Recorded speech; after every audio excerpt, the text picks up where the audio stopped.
Hello and welcome to The Gist. I'm your host, Chris Vetrano, here every week to break down all the things that are happening in pop culture and interviewing the people that make it pop. Today, I have a very cool guest joining me for the conversation. He shared his family and his very personal story with us on the last 3 seasons of Bravo's reality series, Family Karma.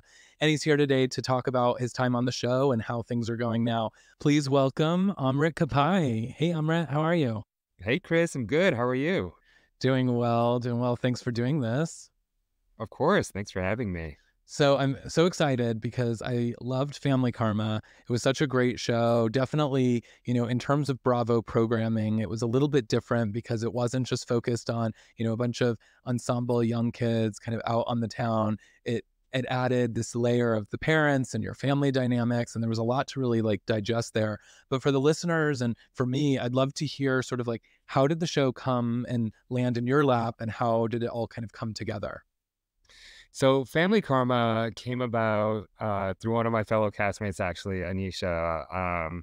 And the network at the time was looking for a close group of Indian friends who had similar backgrounds, similar stories with parents who had come to this country.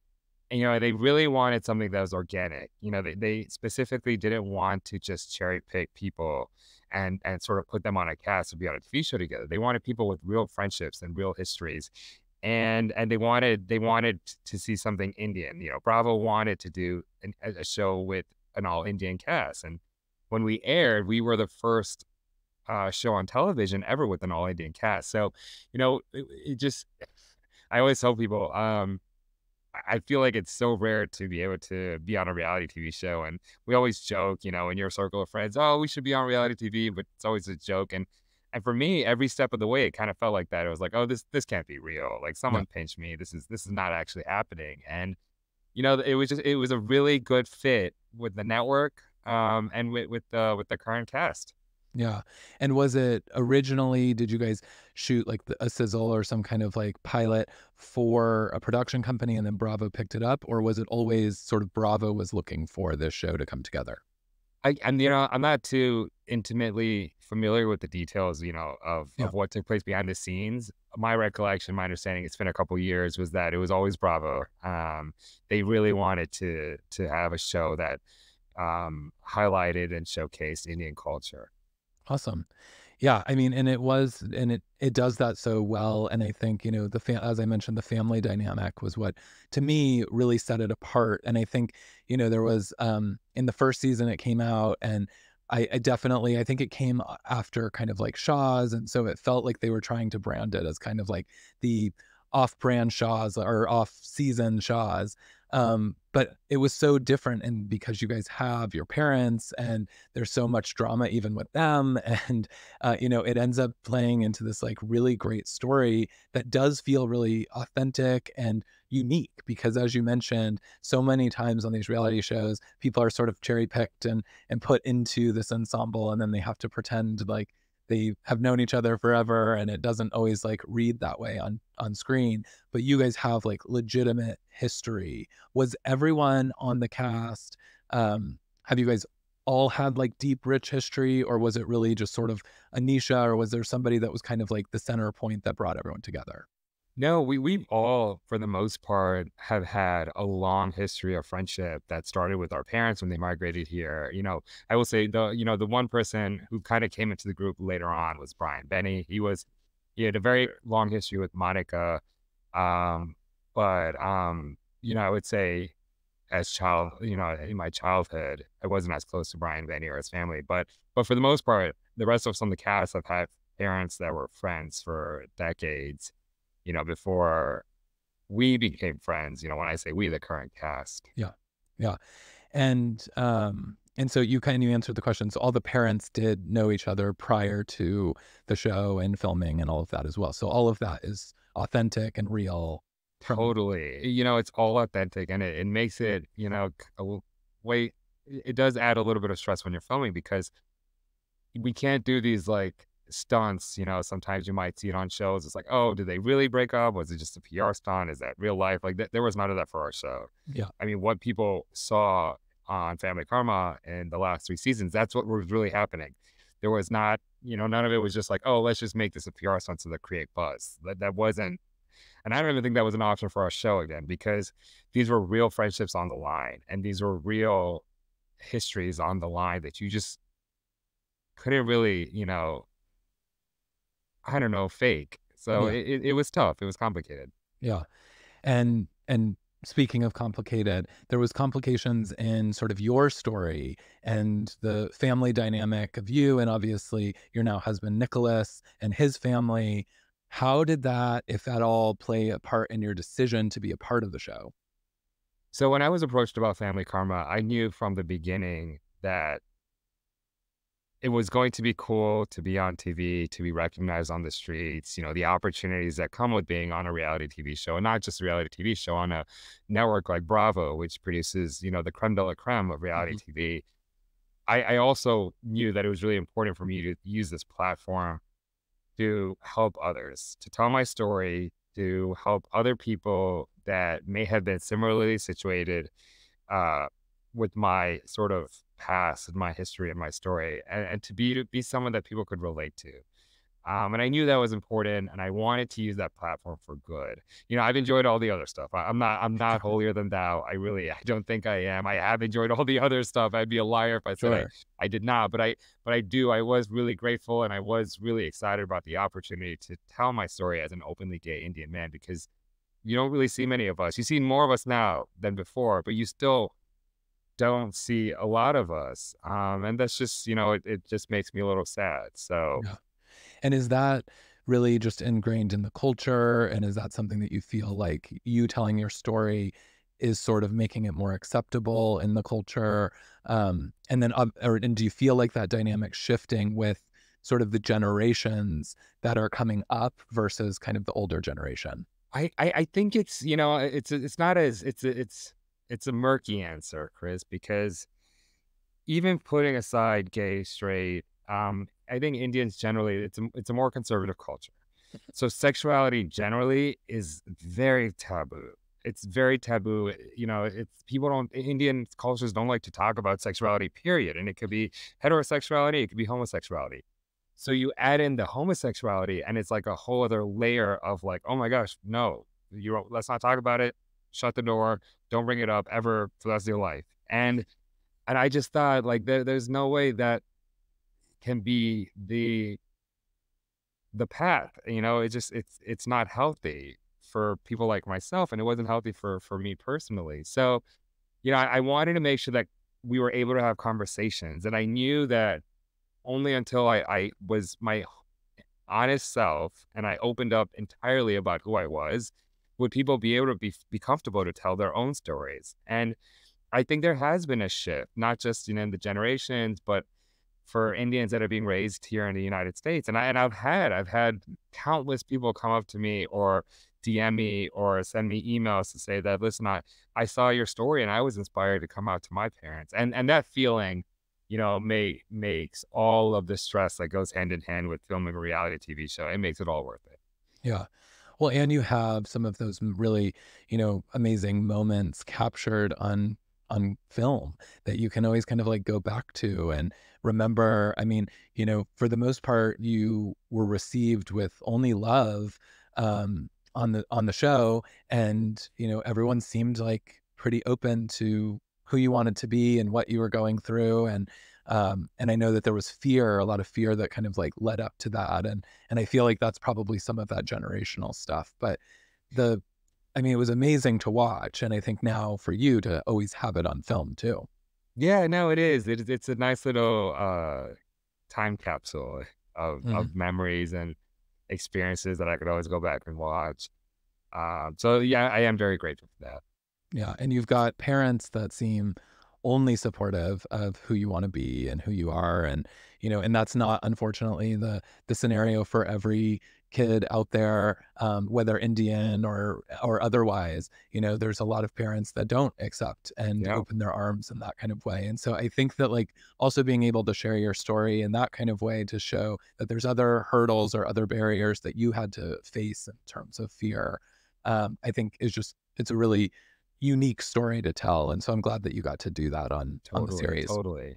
And you're right, Chris, and I always try to be very mindful of the fact that I would try to avoid statements like, "Oh, this is definitely gonna happen for you. This is your story is definitely gonna follow mine." And it's unfortunately that's not the case. Like you Yeah. said, it's not. And I did want to be at least a beacon of hope, to show that it can happen. I can't promise that it will happen. And when I speak to my peers and when I do speaking engagement, I'm very careful to say it can happen. I don't want to make any promises, but you've got to take certain steps yourself to have that scenario laid out for you, right? There's only so much you can affect in terms of society, in terms of your parents and your families. You can't, you could try to change people, but unfortunately, you can't guarantee that they'll change the way you want. But for you and personally, internally, when it comes to accepting who you are and not just accepting, and it is a process. It is, and it starts with acceptance. It does.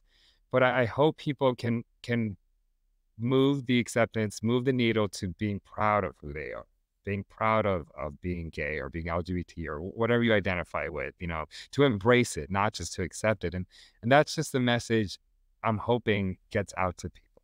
Yeah. And when you first came out to your friends, but maybe particularly your Indian friends, did you feel like there was also that same kind of fear because of the Indian culture? Or was it just, do you feel like that was less an issue because these were friends of yours? I wasn't as scared because of the Indian culture. I knew that my Indian peers, my childhood Indian friends, they were all very progressive. We were all raised in the United States. My childhood friends all grew up in Miami. I mean, you were exposed to a lot of different things in Miami. It's a very diverse city. It's a very cosmopolitan city. And I was just more so nervous of it had nothing to do with their back, like my friends, if they were Indian or non-Indian. I was just nervous about how they would take the news about me being gay. I was nervous about whether they would look at me differently. I was more nervous about my male friends. My female friends, I wasn't as nervous about it, but I had a lot of really close straight friends, straight male friends, and I was nervous about how they would react to the news, how they would take that. But at that point, I reached a point where I was just done living for other people, and I was just if they didn't want to be my friend, I was ready. I was at a point that I was ready to walk away from friendships because I was just destroying myself internally, and no friendship was worth Yeah. that kind of destruction. Yeah. No, I mean, if you can't be yourself around your friends, then they're probably Eh, not as friend as friend. Exactly, Yeah. exactly. So and then obviously your husband Nicholas, we got to see your love story play out. But I also know that Nicholas's parents were not as supportive of the reality series they didn't want to be a part of that. And also, based on their own cultures and their beliefs, had some issue with just you guys being together in general. Um, I know that things have maybe taken a turn for the positive, but can you share a little bit about how things are going with you and Nicholas and the family dynamic today? Yeah, things are going really, really well. And this question is so appropriate timing wise. They did take a little bit longer to come around. They're conservative, evangelical Christians from a small town, and they just weren't exposed to this. Putting aside their religious teachings, they weren't exposed to this kind of lifestyle in their community and in their church, of Yeah. course. But I think the pivotal, and they would never treat me with disrespect. They were only kind to me. They were only generous to me. But I think the pivotal point where Nicholas and I really saw a change in their acceptance was at our wedding, because they came to the wedding and I think they saw this beautiful community of individuals that embraced us and that celebrated with us. And they saw that being gay is not this like, oh my gosh, it's the end of the world. Let's go into hiding. No one mentioned anything to society, and we're done. It's not. It doesn't have to be that. It Yeah. really doesn't. In fact, it could be the complete opposite. And I think our wedding showed them and the world, the viewers, that it can be positive. It doesn't have to be negative. And I know that when you're struggling with it and when you're trying to come out, it does feel really negative because that closet is so dark and it's so small. But once you break down that door, you do, it's just, it can be really positive and just a beautiful experience. I think they saw that at the wedding, and they've come around, I mean, 180 at this point. We just got back from little family vacation in New York. Actually, I spoke at the U.S. Open last week, which was an incredible experience, alongside with some really amazing LGBTQ plus leaders, and uh, I was offered some tickets to the matches that day, and my dad's a huge tennis buff, so he, of course, jumped up and down at the opportunity. And we also invited Nicholas's parents to join as well because I wanted them to feel included with our lives Yeah. and our story. So they came to the U.S. Open with us, and it was Open Pride, so it was a very very LGBTQ plus focused event and day. And then after that, the six of us, my parents, his parents, and him and I went on a little family vacation in Ithaca, New York. So these things that are happening in my life, if you would have asked me 5, 8, 10 years ago, I would have laughed and said that that's so silly. Like, what planet are you living on? Mm. But I'm slowly starting to see that this stuff is becoming a reality. And I think that's a good thing. It's because I've just been honest with who I am, and Nicholas and I have opened up and told our story confidently. And now we're all in a really good place. Do you feel like the show had any sort of uh, impact on the way that confidence that you speak of? Did it give you guys the confidence because it was a platform, or did you feel a responsibility because it was like this platform? I think the show, it certainly helped the confidence level. It did. Um, and it also, more than anything, it made me realize how important visibility is. And it made me realize, in my mind, by the time I was working on Family Karma and filming season one, I had been out for quite a while at that point. I had a really close gay community. I had a really close group of gay friends. I had someone that I was with long term. But so in my mind, it was like, oh well, my story is not that interesting. What's so interesting about it, right? But once we filmed and we aired and we started having these conversations, the outpour of responses from people saying, "Oh my gosh, this story has helped me so much." It kind of reminded me that people are still, even though I might be on step 8 of the journey, people are still very much on step 1. Yeah. People might not have even started their journey yet, and that to me signified how important this was for me to just continue telling my story.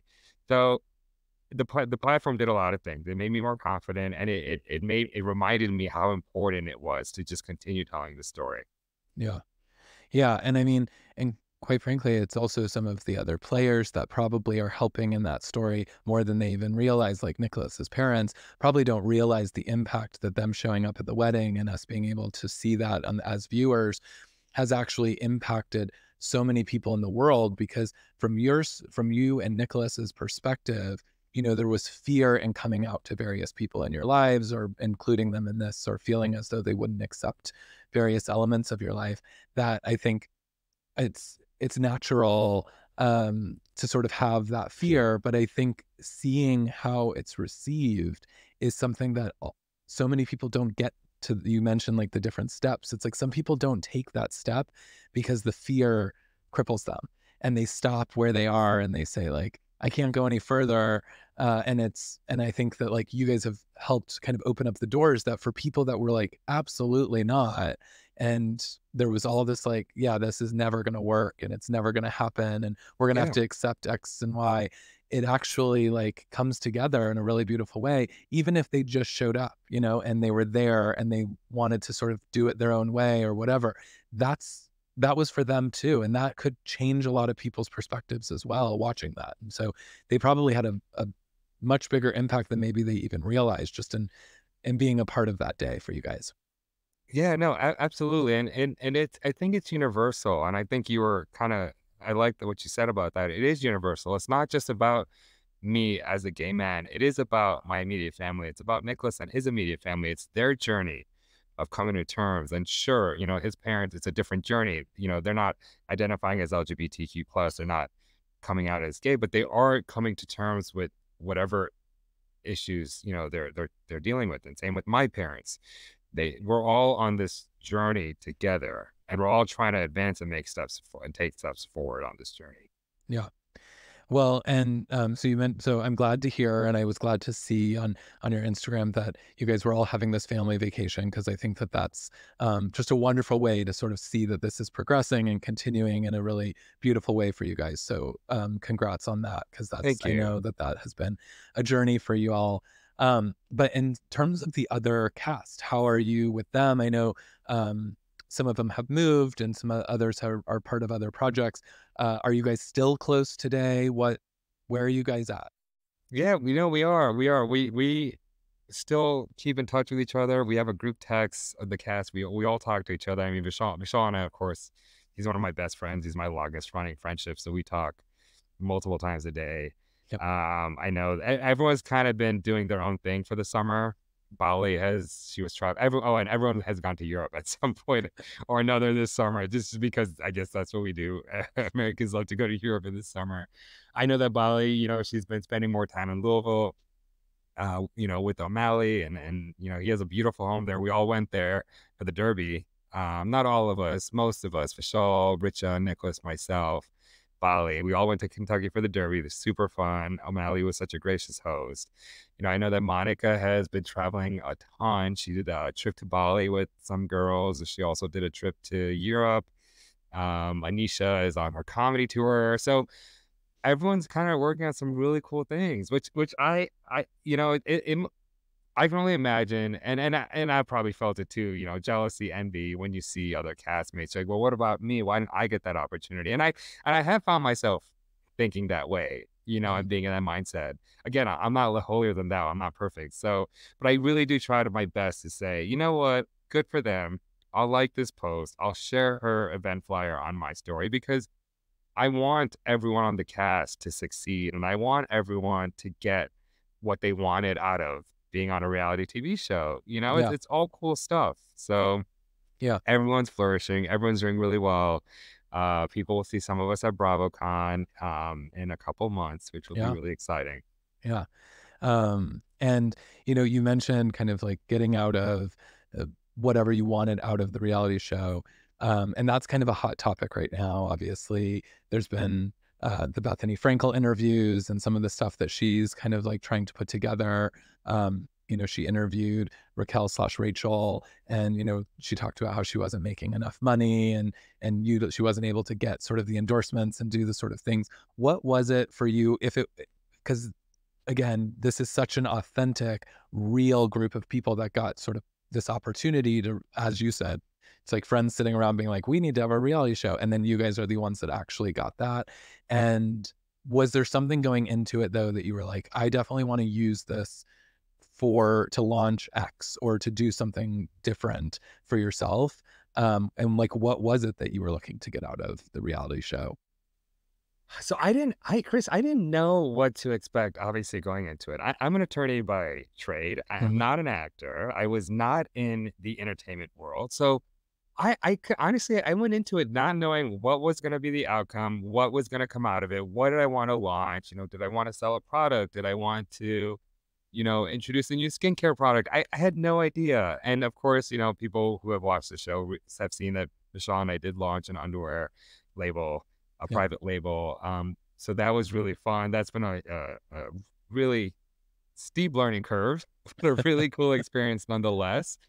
But more than anything, the advocacy work that has come out of this has been incredible, Chris. I mean, I have had the opportunity to speak at events with HRC and Family Equality. We were nominated for two GLAAD Media Awards. I've done. I was in Paris this last summer at Sanofi, a huge pharmaceutical company, for their Global Pride webcast. So Amazing. that speaking component to all of this, the Yeah. the continuing to tell my story, the continuing act of meeting people, connecting with people, relating to people, that I think I wasn't expecting that to come out of. Listen, reality TV has a bad reputation, right? It's a lot of drinks in people's faces. It's a lot of, fights and cheating and scandal. And that's what you kind of think of reality TV. And I was a little nervous. I said, oh my gosh, I don't listen, I could judge, I could be a little judgy, and I might like to talk about the tea as much as the next person, but I was just nervous as to what would happen because listen, I'm a professional, I'm an attorney, and I've been practicing for 10 years. I made partner in my firm. I couldn't go into this just, reckless. I couldn't be reckless. I wanted to be honest about how I felt, and I think I was on the show. If people made me upset, I made it clear. But I think the going into it and seeing how many doors of opportunity were open vis-a-vis speaking engagements, that's been the coolest thing to come out of it for me. Yeah. No, that's great. And you mentioned BravoCon, so I, of course, have to ask, can you tell us anything about the future of the series? I don't know. Your guess is as good as mine. I would hope that Bravo would continue Family Karma, continue letting us tell our stories. It is such a breath of fresh air on the network. It is. And the toxicity that people see, which don't get me wrong, it's entertaining for sure. It's Yeah. really it is. It's drama is fun, but Family Karma just is such a it's just so unique. It's so unique, it's so different. And unfortunately, I that is multiple levels above my pay grade. And the network is gonna make whatever decisions they make, but I do hope they continue to I hope they renew Family Karma. I hope they continue. Right now we're in a holding pattern. Yeah. So I don't know what's gonna happen. No There word. has been no official cancellation, Okay. but there wasn't an immediate renewal either. And Yeah. I think people knew that. And I do think there's a lot going on in media, scripted with the strike. I think there's a lot of restructuring going on at Bravo. So there are just things that I'm not privy to that I don't know about. But again, it's nice to see diversity and it's nice to see representation, and people need to continue seeing representation and not just like cheating and affairs and stuff. That's just so exhausting. Yeah. Seeing positive stories, seeing organic drama, seeing real life issues that we're facing and struggling. And they're not PR stunts. We're not trying to have these arguments for PR and for press and to get the word out about our show. We're just being who we are. And I hope that Bravo continues to capitalize on that. Yeah. Yeah, I think, and you mentioned it, like this breath of fresh air. And, I said it at the top too, is like it's not what Shaw's was, it's not Vanderpump Rules. You guys aren't having a scandal. And I'm really hoping that like shows don't feel like they have to create those moments in order to become that, so that they can have sort of the same impact. Because then I think we lose sort of the reality genre altogether, because we kind of lose like the lyric, like what it's actually supposed to be. Totally. And Totally. I Totally. I hope that I agree, I'm with you, and I think there's a lot of people from what I can tell online that also are like, "Where is it?" I know when they announced their latest season, it was definitely left off the list, and people spoke out about it, and, I think people are hoping that it potentially gets picked up. And I think one of the things that Bravo's running into is with all of these shows, they're kind of now cross-pollinating. So Brian obviously is ending up on Winter House, and so from that perspective, like as viewers now need to see Brian play out some kind of storyline on Winter House and see what happens before it would make sense for him to be back on screen in a season 4 of Family Karma. And I think Bravo, and I'm kind of hoping that Bravo retools some of that, because it's like we end up in these long holding patterns on shows, and that now with social media and with so many other like platforms, podcasts, things like that, people are talking about stuff, and then it's like by the time you get to the show, it's not going to be relevant Mhm. anymore.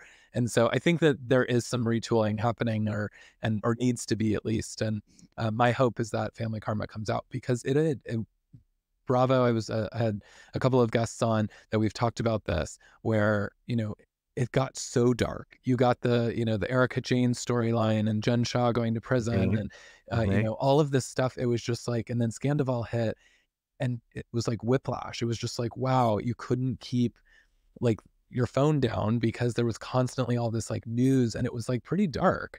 Yeah. And Yeah. I, Yeah.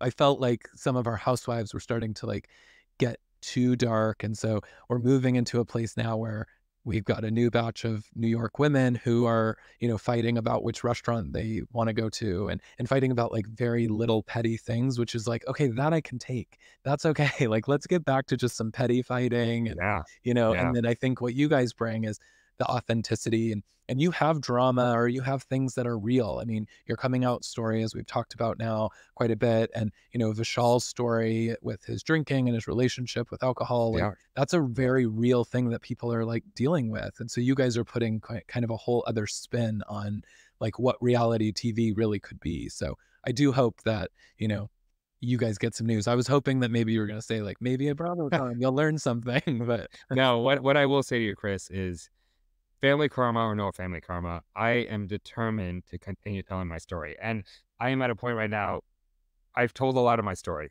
And people saw the long distance relationship, and people saw the moving in together, and people saw the proposal, and people saw the wedding, and all of that was great.